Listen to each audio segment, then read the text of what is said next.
श्री गणेशाय नमः। श्री सरस्वत्यै नमः। श्री रामचंद्राय नमः। श्री सद्गुरुदेव परमात्मने नमः। गुरु ब्रह्मा गुरु विष्णु गुरुदेवो महेश्वरः गुरुर्साक्षात् परब्रह्मं तस्मै श्री गुरुवे नमः। शरणागति। मामेकं शरणं व्रज, यह भगवान कहते हैं कि शरण में आ जा मेरे। हमें जितने भी दुख होते हैं, जितने भी हमारी वेदनाएं होती हैं, जितने भी हमारे भय होते हैं, जितनी भी हमारी समस्याएं होती है, वे सब जब हमारी बुद्धि समता खो बैठती है, बैलेंस खो बैठती है, तब हमें यह सब अनुभव होता है। यह बात आपको हमेशा समझ में आती होगी। कभी कभी ऐसा होता है कि कोई वस्तु नहीं मिलती, हमें साधारण रूप से बहुत छोटी सी समस्या होती है, तो कोई वस्तु नहीं मिलती और वह वस्तु अत्यंत आवश्यक होती है उस समय के लिए, तब हमारा मन बहुत विचलित हो जाता है। हमें पता नहीं चलता कि हमने क्या खो दी है, क्या कहीं रख दी है, हम भूल गए हैं, क्या हमारे से कहीं गिर गई है, क्या हमेशा के लिए वह वस्तु हमें छोड़कर चली गई है। तब जाके यह मन में भ्रम होता है, इतने सारे विचार आते हैं कि तुमको कुछ याद भी नहीं रहता। तब जाकर तुम किसी को दोष भी दे देते हो कि इसकी वजह से ये मेरी वस्तु गुम हो गई। तुम अपने आप को दोषी बताते हो इसके लिए। तो ऐसा होता है, तब आपका मन भ्रम में रहता है। कुछ देर या कुछ घंटे या कुछ दिन के बाद वह वस्तु फिर आपको मिल जाती है। इतनी सहजता से, इतनी साधारण रीति से, इतनी ही एक न जाने वहीं होनी चाहिए वहीं से मिलती है, और आपकी नजर न गई हो तो आपको भ्रम हो गया। यह भ्रम दूर होता है।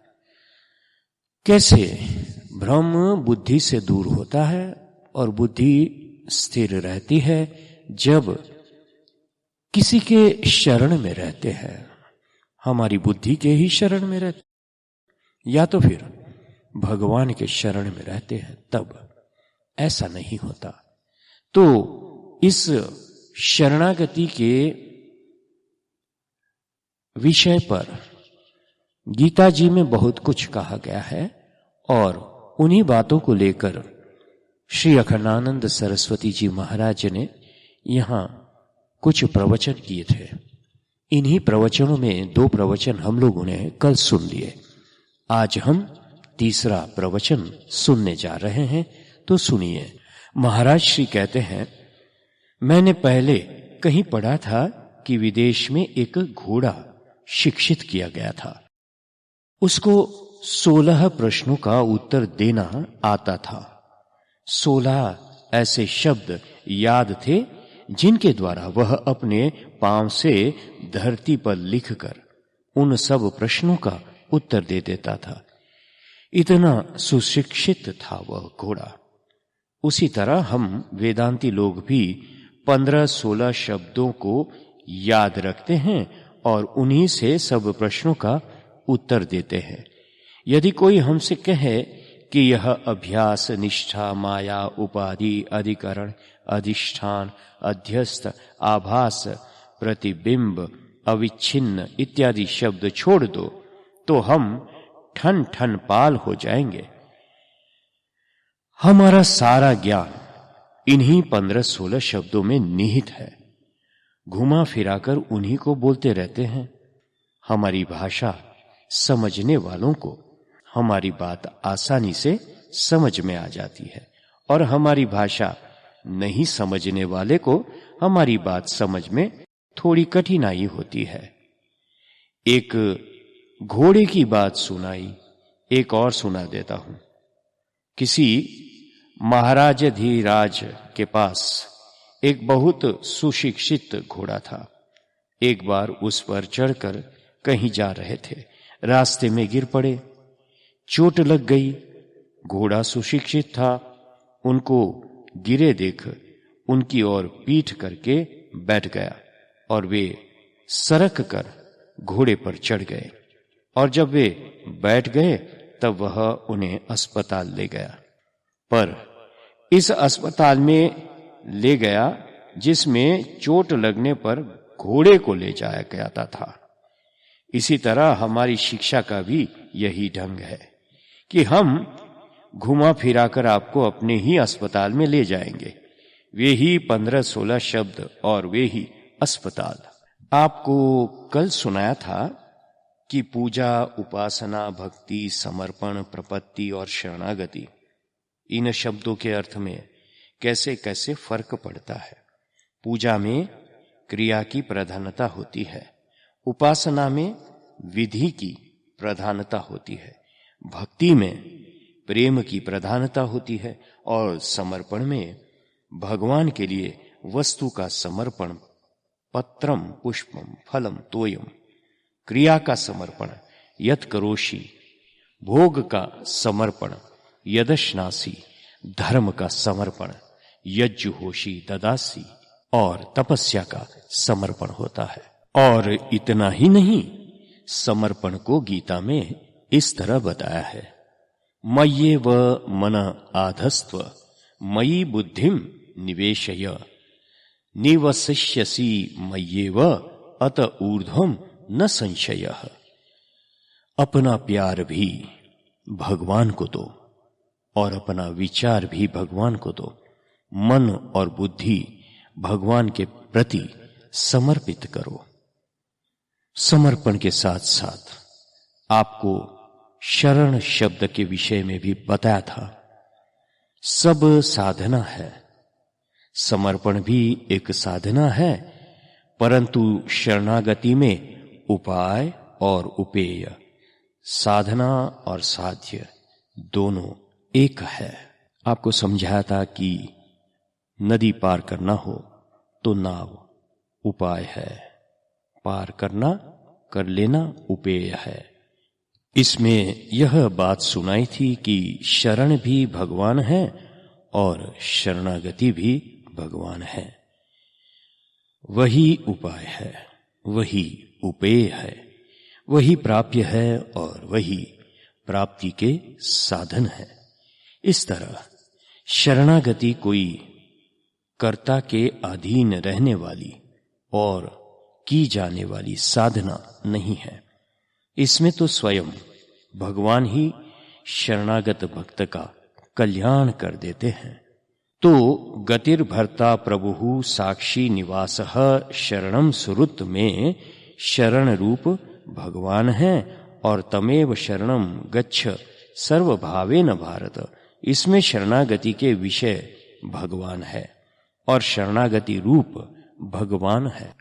गीता में गुह्य, गुह्यतर, राजगुह्य, सर्वगुह्यतमम ऐसे अनेक शब्दों का प्रयोग हुआ है। गुह्य माने गोपनीय, रहस्य, जैसे अपने शरीर के गुह्य अंगों में हम गुप्त रखते हैं, गुह्य अंगों को हम गुप्त रखते हैं, वैसे ही साधना पक्ष की यह बात गुह्य है, गुप्त रखने की है। जैसे 9वें अध्याय में राजविद्या राजगुह्यम पवित्र मिद मुत्तमम राजगुह्य का वर्णन है, और 15वें अध्याय में गुह्यतम ज्ञान का वर्णन है। वैसे ही यहां भी गुह्यात गुह्यतर कहकर गुह्यतम ज्ञान का ही वर्णन किया है, परंतु सब कुछ करने पर भी अर्जुन का मन प्रसन्न नहीं हुआ और वह निश्चिंत नहीं हुआ। यदि हमारे पास कोई सलाह लेने के लिए आता है तो हम उसको कहते हैं कि देखो, तुम अपनी बुद्धि से सोच विचार कर काम करो, तो यह क्या हुआ? बुद्धो शरण मनविच्छ, अपनी बुद्धि की शरण। सोच लो, समझ लो और अपनी जिम्मेवारी से विचार कर कर काम करो। पर यदि वह बोले, महाराज हमारी समझ में नहीं आता है और हमारी बुद्धि काम नहीं करती है, तब यदि हम उसको कह दे कि देखो एक बहुत समझदार सज्जन हमारे पड़ोस में रहते हैं या फलाना जगह रहते हैं, सो तुम उनके पास चले जाओ और उनसे सलाह ले लो, तो उसको कैसे संतोष होगा। इसी तरह भगवान ने अर्जुन से कहा, तमेव शरणम गच्छ सर्वभावेन भारत। उसी अंतर्यामी की शरण में जाओ जो तुम्हारे हृदय में रहकर, बुद्धि का भी अंतर्यामी रहकर तुम्हें प्रेरणा देता है, सबको प्रेरणा देता है। तब उसे प्रसन्नता नहीं हुई।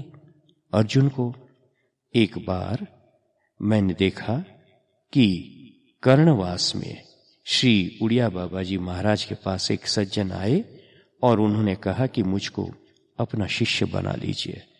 बाबा ने कहा, हम तुम्हें शिष्य नहीं बनाएंगे।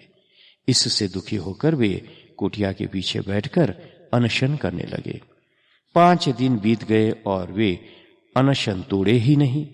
फिर बाबा उनके पास गए और बोले, देखे मैं तेरा जन्म की बात जानता हूं। तेरे गुरु अमुक व्यक्ति है, मैं नहीं, तू उनके पास जा। अंततो गत्वा उसने बाबा के बताए हुए गुरु से दीक्षा ली। पर दीक्षा लेने के बाद वह अपने गुरुजी का विरोधी हो गया और बाबा के पास आया।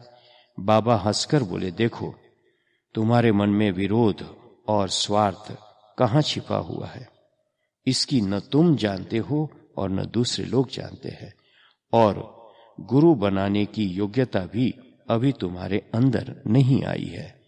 हट करके अथवा अनशन करके गुरु नहीं बनाया जाता है। गुरु तो तब बनाया जाता है जब नान्यत किंचिद विजानामि त्वमेव शरणम मम। हे स्वामी, मेरी बुद्धि विकुंठित हो गई है, तलवार की धार मोटी पड़ गई। हमारे पास जितनी युक्ति थी सब समाप्त हो गई। नान्यात् किंचित विजानामि, न मुझे सूझता है और न तो किसी और को सूझता है, यह मालूम पड़ता है। त्वमेव शरणम मम, तुम्हारे सिवाय मेरे लिए और कोई आश्रय नहीं है। शरणागति मुख्यतः मनुष्य के लिए ही है, परंतु पशु पक्षी भी शरणागत होते हैं और उनकी भी रक्षा की जाती है। राजा शिवी की शरण में एक कबूतर आया। उसका पीछा एक बाज कर रहा था। कबूतर भागता हुआ आया और शिवी के सिंहासन के नीचे घुस गया।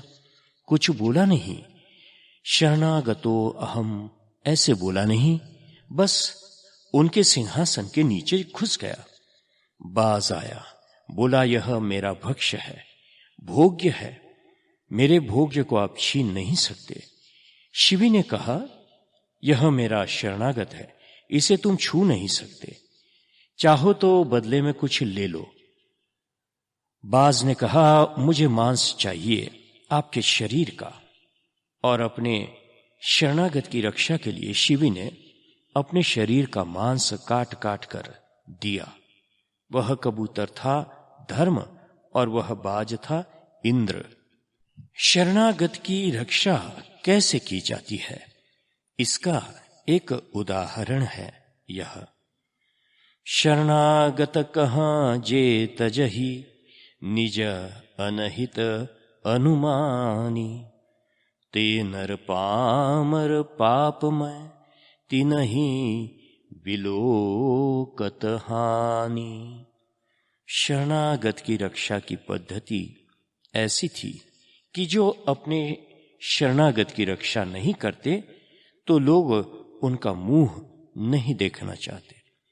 पर स्वयं श्री कृष्ण, जिनको अर्जुन पहले परब्रह्म परम धाम पवित्रम परम भवान कह चुका है। वे श्री कृष्ण जिन्हें अर्जुन ने अन्य सैनिकों व सेना का परित्याग करके अपने जीवन रथ के सारथी और अपनी इंद्रिय रूपी घोड़ों की बागडोर के नियंता के रूप में वर्ण किया, कहते हैं कि तुम दूसरे पास जाओ। और जाने की बात कही सो कही, यह भी कहा, विमृश्ये तदशेषेण यथेच्छसि तथा कुरु। तुम पूर्ण रूप से इस पर विचार करो और फिर तुम्हारी जैसी मौज हो वैसे करो। अर्जुन हक्का बक्का हो गया। मैंने तो शिष्यस्तेहम शाधि माम त्वाम प्रपन्नम कहकर इनकी प्रपत्ति ली, इनका शिष्य बना, और अब ये मुझे दूसरे के पास भेज रहे हैं, तो मेरे अंदर क्या त्रुटि आ गई। मन ही मन से अर्जुन को श्री कृष्ण की यह शिक्षा अच्छी नहीं लगी। श्री कृष्ण ने फिर कहा, सर्वगुह्यतमं भूयः शृणु मे परमं वचः, इष्टो असि मे दृढ़मिति ततो वक्ष्यामि ते हितम्। इस श्लोक की व्याख्या आपको फिर सुनावेंगे। अभी शरणागति के संबंध में एक दो बात और बताते हैं। शरणागति नीच की, जो अपने से छोटा हो, कभी लेनी नहीं चाहिए।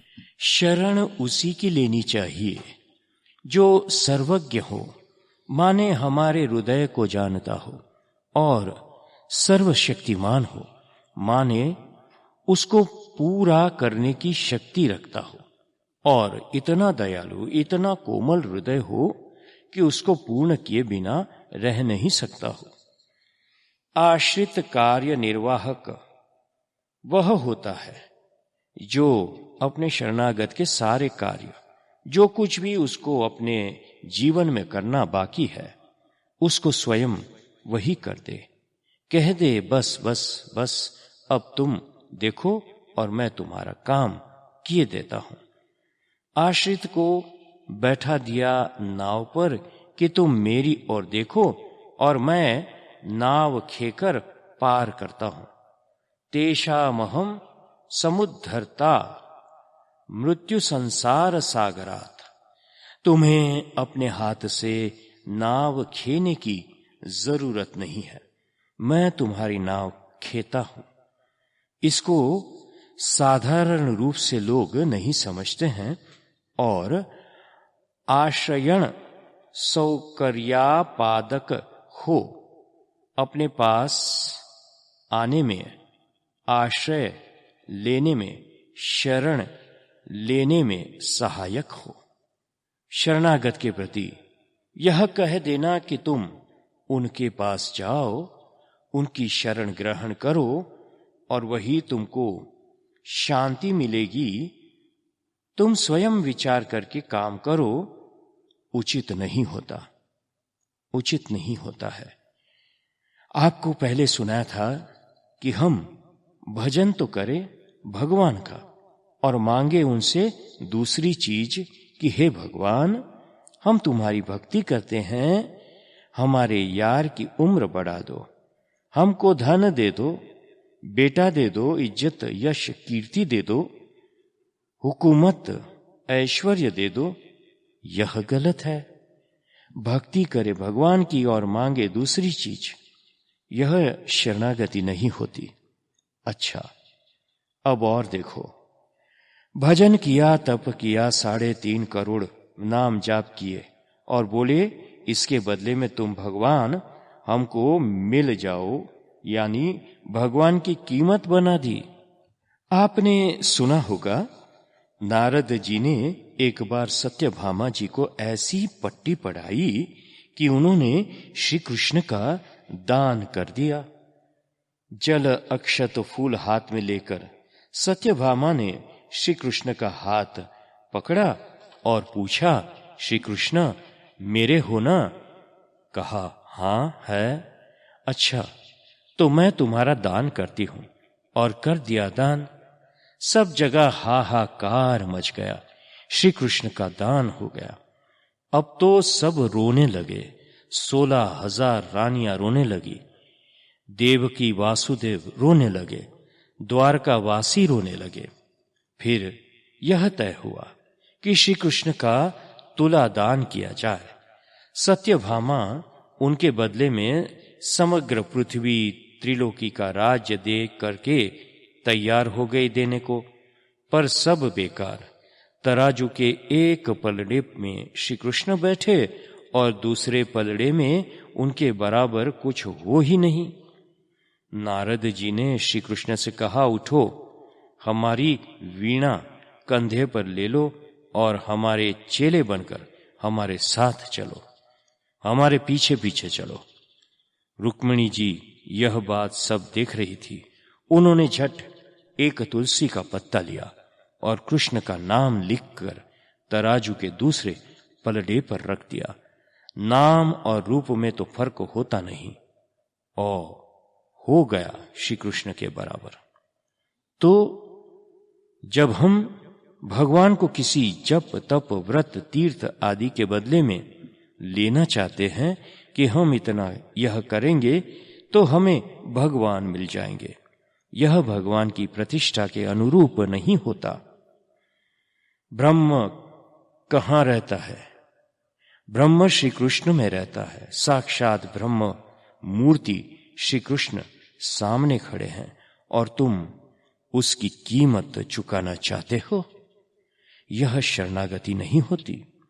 शरणागति वह होती है जहां उपाय भी भगवान, उपेय भी भगवान, शरणागति भी भगवान, शरण्य भी भगवान होते हैं।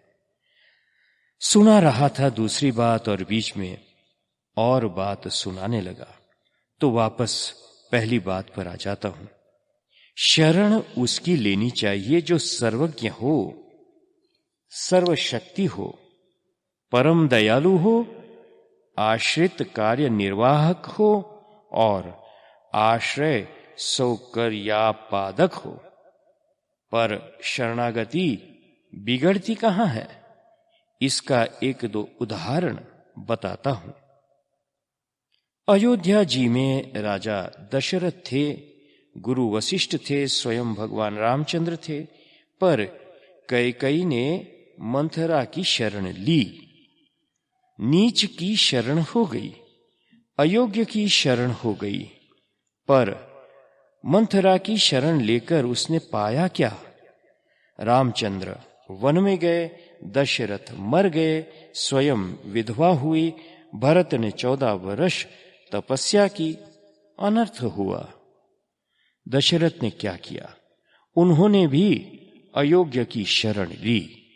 अयोध्या में गुरु वशिष्ठ थे, उनसे सलाह करते कि हम क्या करें।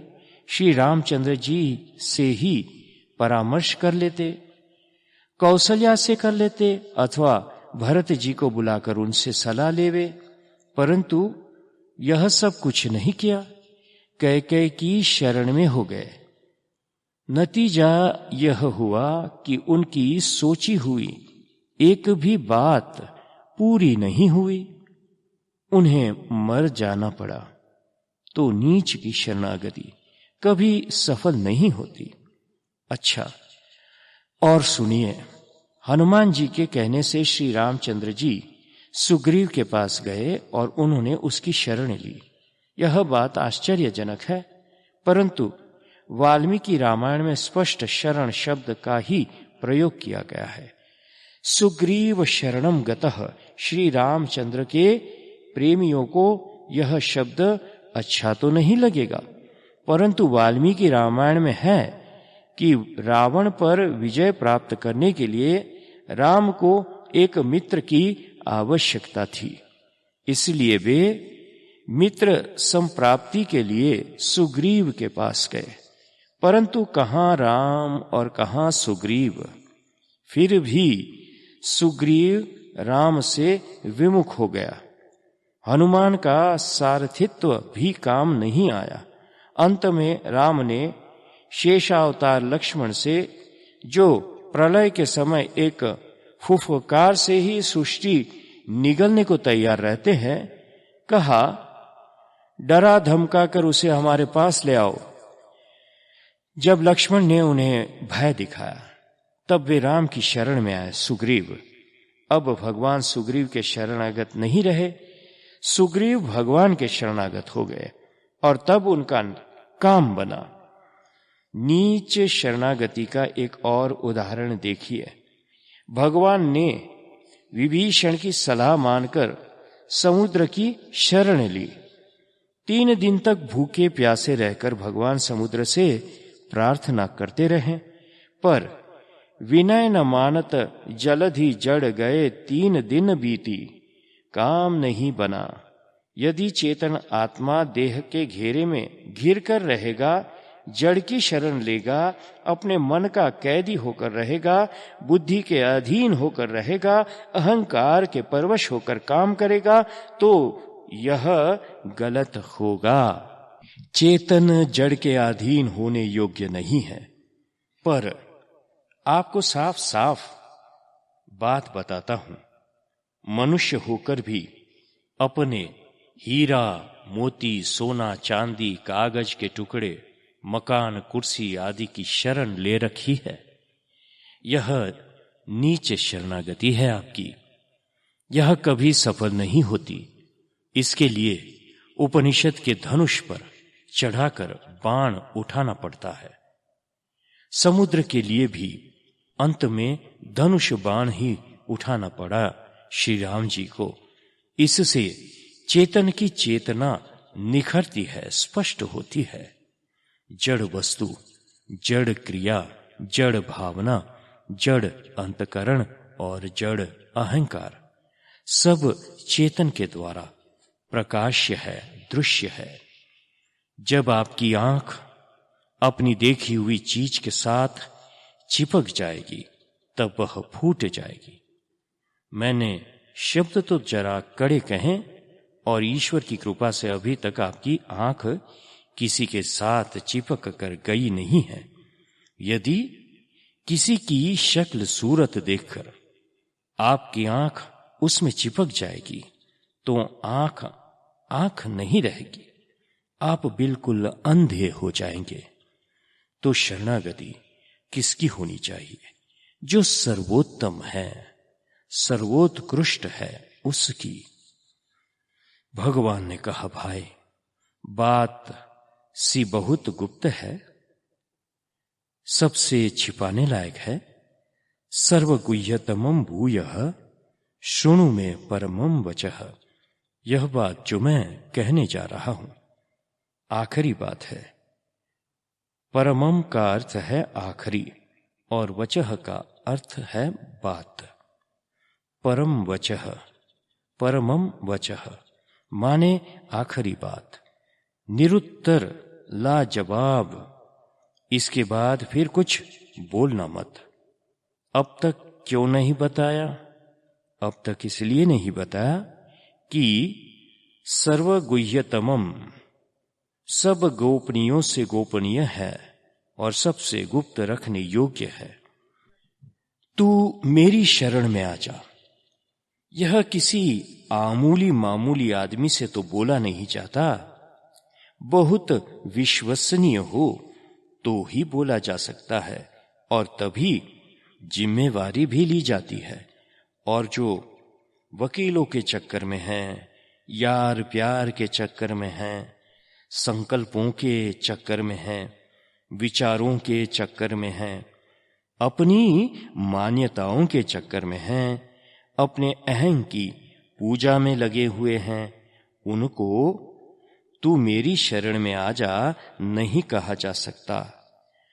हम जितनी भी पूजा करते हैं सब घूम फिर कर अपनी ही पूजा होती है। आपको हम एक बात सुनाते हैं। महात्मा गांधी का जब देहांत हुआ तब हम जबलपुर में थे। रेडियो पर ही हमने उनके देहांत का समाचार सुना। बहुत दुख हुआ। हमारी धार्मिक सभा शोक सभा में बदल गई। सबने श्रद्धांजलि दी। दूसरे दिन खंडवा से छपे एक अखबार में हमने गांधी जी के संबंध में पूरे एक पन्ने की कविता पढ़ी। शोक संवेदना की बहुत ही बढ़िया कविता थी, पर उसको पढ़कर हमारा दिमाग उलट गया। कभी कभी खोपड़ी उल्टी हो जाती है। मैंने सोचा, जिस कवि ने गांधी जी की मृत्यु पर यह कविता लिखी है, उसको यह कविता लिखकर सुख मिला होगा कि दुख हुआ होगा। उसे तो गौरव का अनुभव हुआ होगा कि मैंने गांधी जी के बारे में इतनी उत्तम, इतनी श्रेष्ठ कविता लिखी है। वह गांधी जी पर श्रद्धा पुष्प या श्रद्धांजलि नहीं चढ़ा रहा था, बल्कि वह अपनी उत्तम कविता का सुख अनुभव कर रहा था। तो यह जो अहं की पूजा है, वह ब्रह्म ज्ञान के पहले छूटती मिटती नहीं है। जब तक आप अपने आप को अद्वितीय पर ब्रह्म परमात्मा के रूप में साक्षात अपरोक्ष समान नहीं कर लेंगे, तब तक आप ईश्वर को भी अपना सेवक बनाकर ही रखने का विचार रखेंगे कि यह हमारे मन के अनुसार काम करे। जो हमारी बुद्धि ठीक समझती है सो ही ईश्वर को करना चाहिए। आज गर्मी डालनी चाहिए, आज ठंड डालनी चाहिए, आज वर्षा करनी चाहिए। वह तो ईश्वर आपसे जरा छिप गया, नहीं तो सलाह देते देते ही आप ईश्वर का कान खा जाते। शरणागति में मुख्यतः अहम का समर्पण है, परंतु एकांगी समर्पण नहीं, भगवान के द्वारा स्वीकृत समर्पण। समर्पण में तो अहम रहता है, हमने यह दिया, यह दिया, यह दिया और कुछ नहीं दिया। सब दी जाने वाली चीज से बड़ा होता है देने वाला। जब देकर देने वाला अलग रह गया तो दिया क्या? वह तो अपने पास रखी हुई चीज जो कहीं से आई थी और कहीं जाने वाली थी, उठाकर दे दी। तो दिया क्या? बहती हुई नदी में से आपने उंगली से एक बूंद पानी लेकर तुम्हारी ओर फेंक दिया और कह दिया कि मैंने तुम्हारी पूजा कर ली। तो बड़े बड़े दान दाता लोग, बुरा मत मानना, जब हम बोलने लगते हैं तब ऐसे ही बोल देते हैं, करते हैं अपने अहम की पूजा और कहते हैं देते हैं, देते हैं, देते हैं। अपने अहम की पूजा में गुरु को चढ़ाते हैं, अपने अहम की पूजा में ईश्वर को चढ़ाते हैं। भगवान ने फिर कहा, यह बहुत गुह्यतम, सबसे छिपाने लायक है, वह आखिरी बात है। अर्जुन ने कहा, ओहो, आप तो हद कर रहे हैं, ऐसी बात हमको बताने जा रहे हैं। हाँ अर्जुन, हम तुमको ऐसी बात बताने जा रहे हैं। इष्टो असि मे दृढ़मिति ततो वक्ष्यामि ते हितम्, भक्तो असि मे सखा। तुम मेरे भक्त हो, तुम मेरे सखा हो। पहले कह चुके हैं और अब कह रहे हैं, इष्टो असि मे दृढ़मिति। अर्जुन भक्त है। अर्जुन कहते हैं, शिष्यस्ते हम शाधिमाम त्वाम प्रपन्नम। अर्जुन भक्त है और सखा है। कैसे? सो कैसे? जायसी चेत कर्मणस्ते मता बुद्धिर जनार्दन, व्यामिश्रेणेव वाक्येन बुद्धिम मोहयसीव में। ये सखा है। सखा ही ऐसी बात करते हैं। सखा सहैव ख्यायते। जिसका नाम भगवान के नाम के साथ जुड़ जाए। श्री कृष्ण अर्जुन, कृष्ण उद्धव, राम लक्ष्मण, श्याम बलराम ख्यायते इति, जिसकी ख्याति एक साथ होवे उसका नाम होता है सखा। सखा तो बहुत पहले ही कह दिया था, इस बार तो हद कर दी। आप देखें, भगवान कह रहे हैं इष्टो असि में दृढ़ मिति, तुम मेरे इष्ट हो। इष्ट शब्द का अर्थ आप जानते ही होंगे। आपके घर में कोई न कोई इष्ट जरूर होंगे। इष्ट माने जिसकी पूजा की जाती है, जिसका यजन किया जाता है, जिसको चाहा जाता है। इष्ट शब्द के दो अर्थ होते हैं। जिसके लिए हम सब कुछ बलि देने के लिए तैयार है, उसका नाम इष्ट। और जिसको हम सर्वात्मना चाहते हैं, उनका नाम इष्ट। श्री कृष्ण कहते हैं, अर्जुन, दुनिया मुझको इष्ट मानती है और मैं तुमको अपना इष्ट मानता हूं।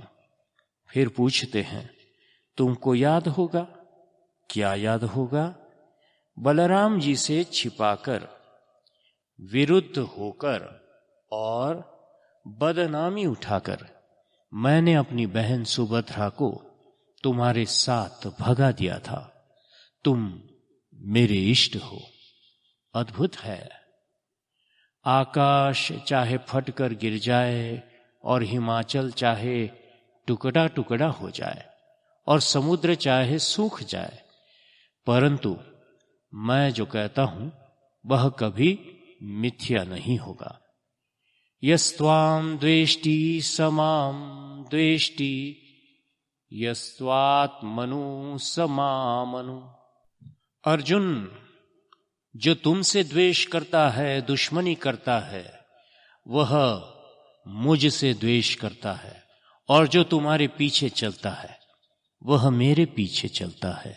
अर्जुन, मैंने अपने जीवन में दृढ़ता के साथ तुम्हारी आराधना की है, तुम्हारा भजन किया है, तुमसे प्यार किया है, तुमको चाहा है। ततो वक्ष्यामि ते हितम।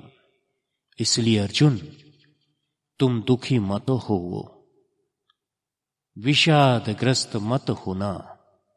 मैं तुम्हें दुखी नहीं देख सकता। तुम अपनी बुद्धि से नहीं सोचना चाहते हो?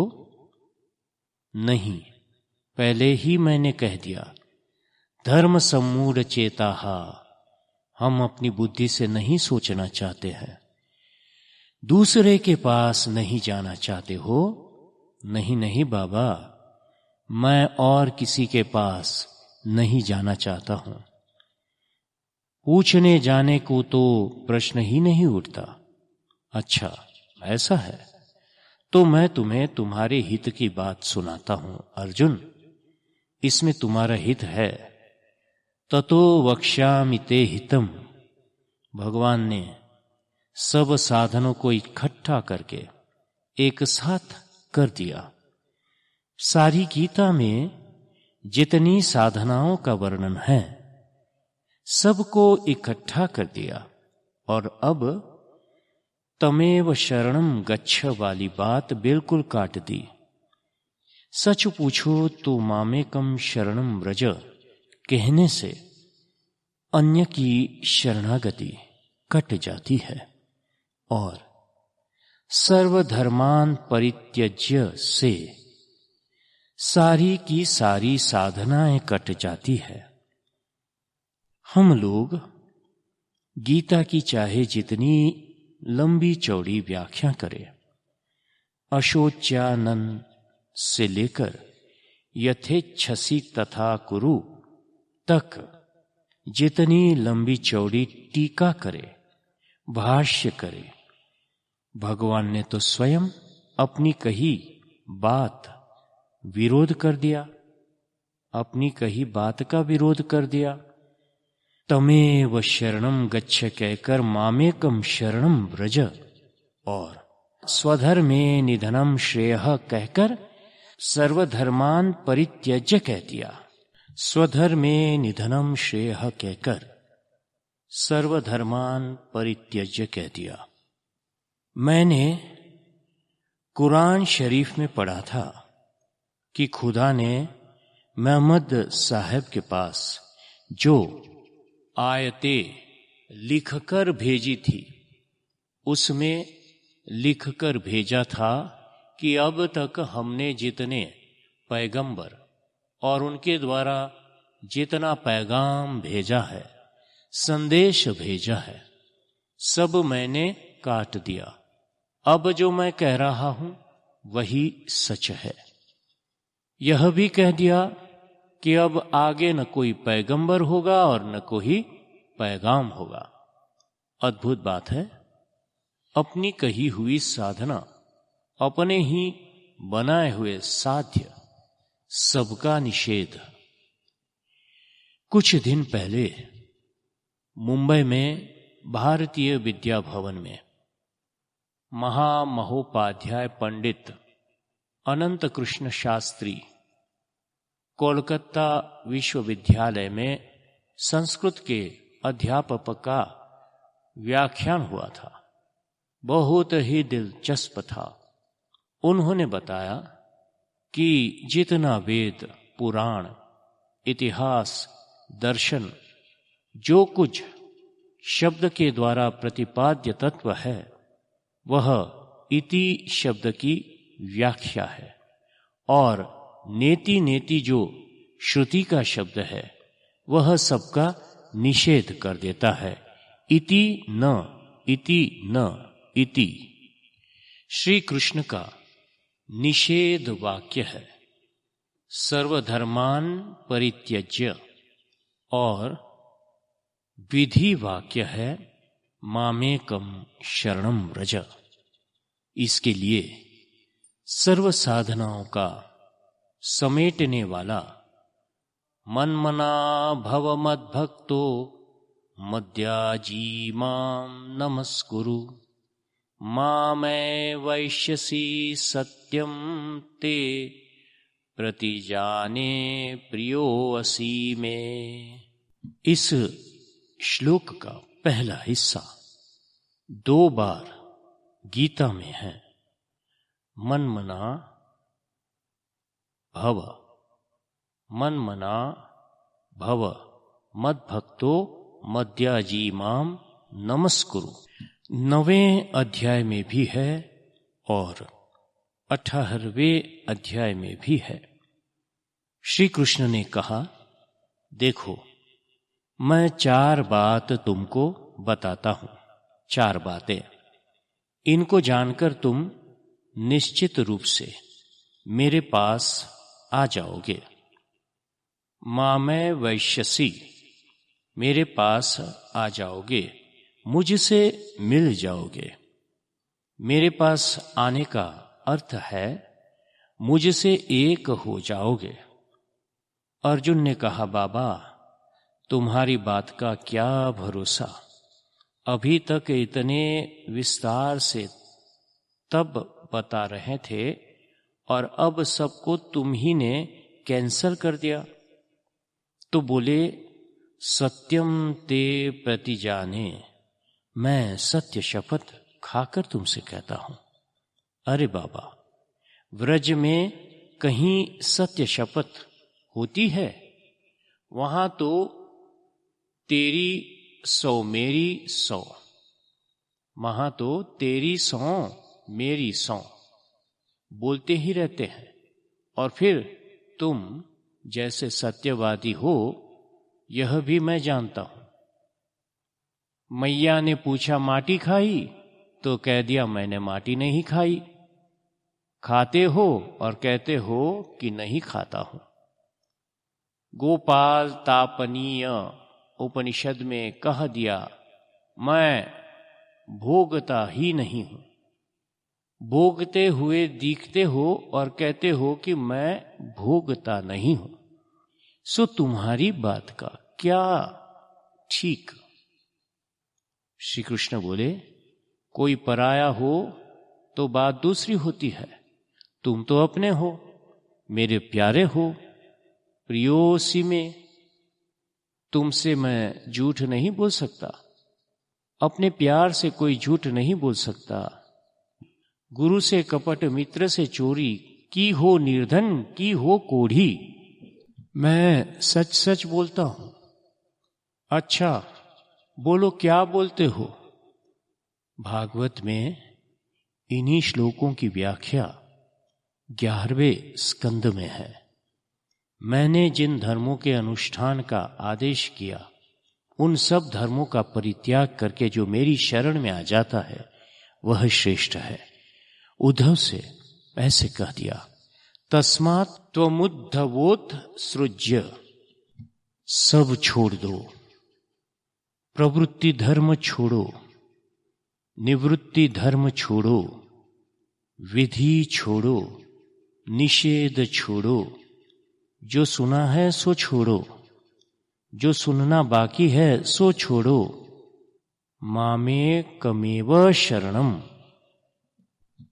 न तो तुम्हें अपनी बुद्धि से विचार करने की जरूरत है, न तो दूसरे किसी की शरण में जाने की जरूरत है।